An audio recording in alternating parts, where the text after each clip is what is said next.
folks, welcome to Let's Fix Computers. So last night I spilled a mug of coffee all over my keyboard. It's my wireless keyboard that I use on my gaming rig. It's not particularly fancy, but I like it because it's simple. I like simple keyboards. However, it still works, but all the keys have gone sticky, so I kind of have to type very angrily now. As last night on Minecraft I was sitting there going, "Hello everyone," and it was awful. So what I'm going to do, I'm going to clean this up. I had a quick peek at it last night, and basically it's just where the coffee has dried on the key travel part, it's just gone all sticky. So what I'm going to do, I'm just going to screwdriver these keys off and clean it up. So I thought I'll just set the camera up just so I can show you guys how to do it, and you've got half a chance of saving a nice keyboard from an otherwise untimely death. So you need to be a little bit brutal when you're doing this. It's literally a case of jamming a screwdriver under the key and prying it off like that. And don't know if the camera's going to pick it up, but you can just see all the residue. Just see that shiny residue there. Now this column that goes into the actual key mechanism itself, this is where all the coffee is dried and gone all sticky. So I'm probably, realistically, I need to wash all these keys as well. So what I'm actually going to do is just take off all the keys, throw them in the kitchen sink with some soapy water. Then the key tray itself, I'll need to do that manually, and I'm probably going to use a toothbrush and some window cleaner. Window cleaner is good because it's got a little bit of vinegar in it to clean it up, and it evaporates so it doesn't leave anything behind. I could use WD-40, but WD-40 will leave it all a bit oily and greasy, and all the dust will stick to it. So I'd actually rather use something that's going to evaporate afterwards. If you've got access to exotic stuff like isopropyl alcohol, that will also do, but it's probably a little bit overkill, to be honest. Window cleaner is amazing for everything, and it's cheap. So I'm going to get on with this, and I'll see you guys after the fast forwarding.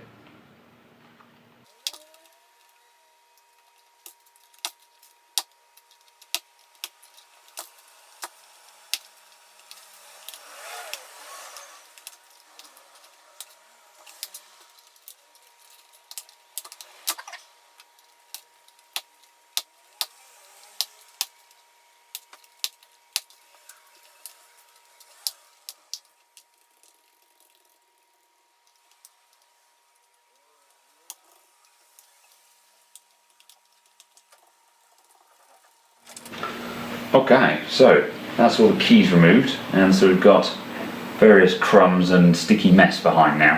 I haven't removed all of them because a lot of these ones seem to be absolutely fine, don't need to come out, so I'm not going to give myself more work than I need to.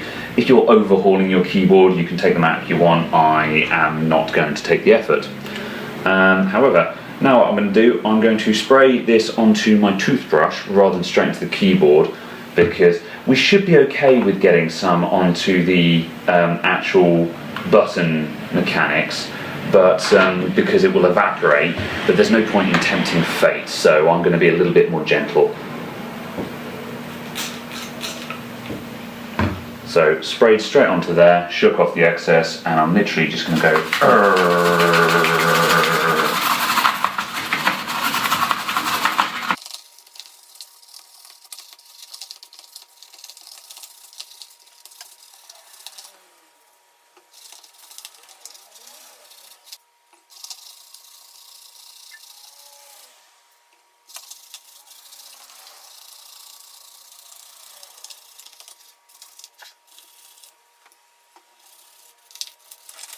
Okay, so with my toothbrushing done, I'm fairly happy with that now. I think I just need to get into these areas a little bit more.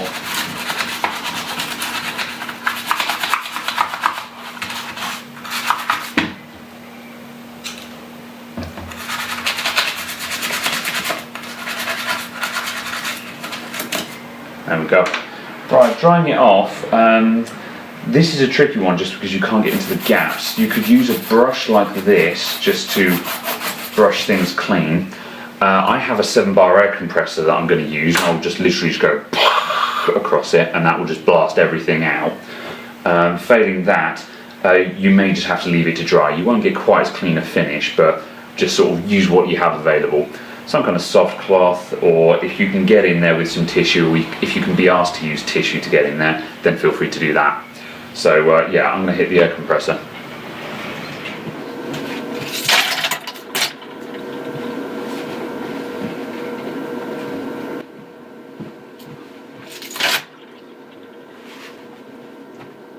Time for more toothbrushing.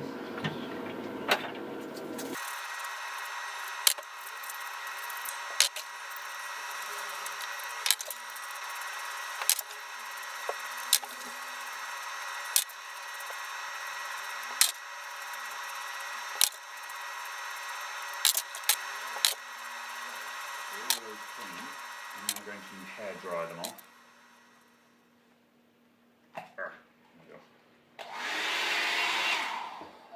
That didn't go to plan.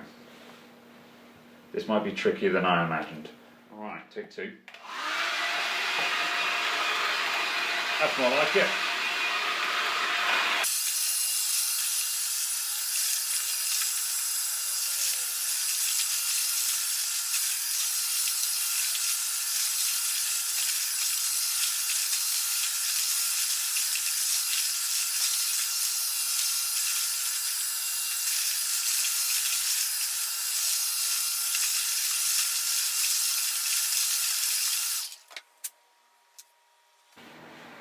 Alright, that's worked for the most part. There's still a little bit of water just trapped in the keys there, so I think I'm just going to leave them to air dry now and just go and take some lunch and see how we get on.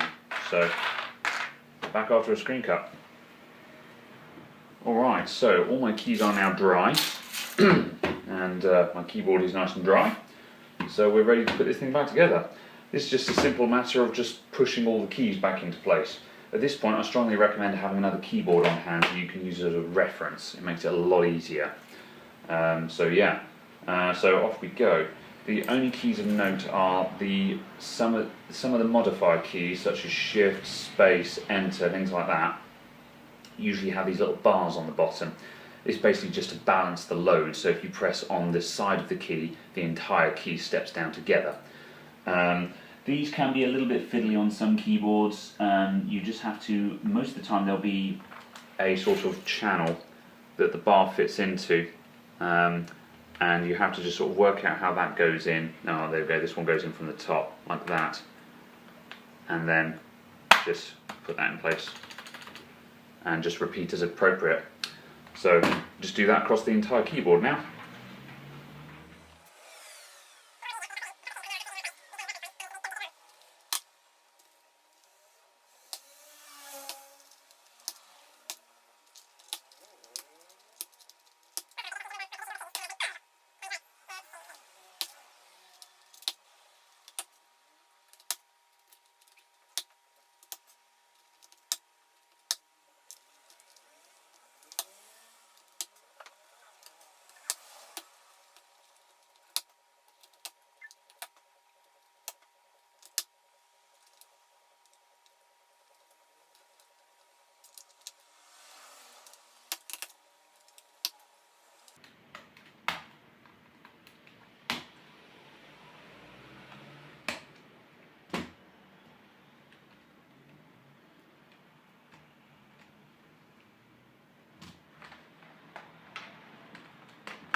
There was going to be one, wasn't there?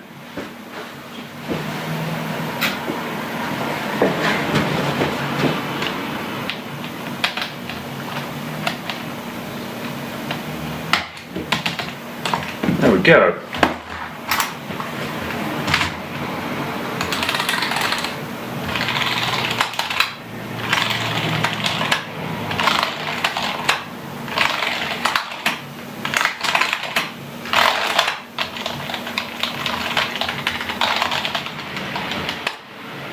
And we're happy. Thank you very much for watching, and I'll see you all next time.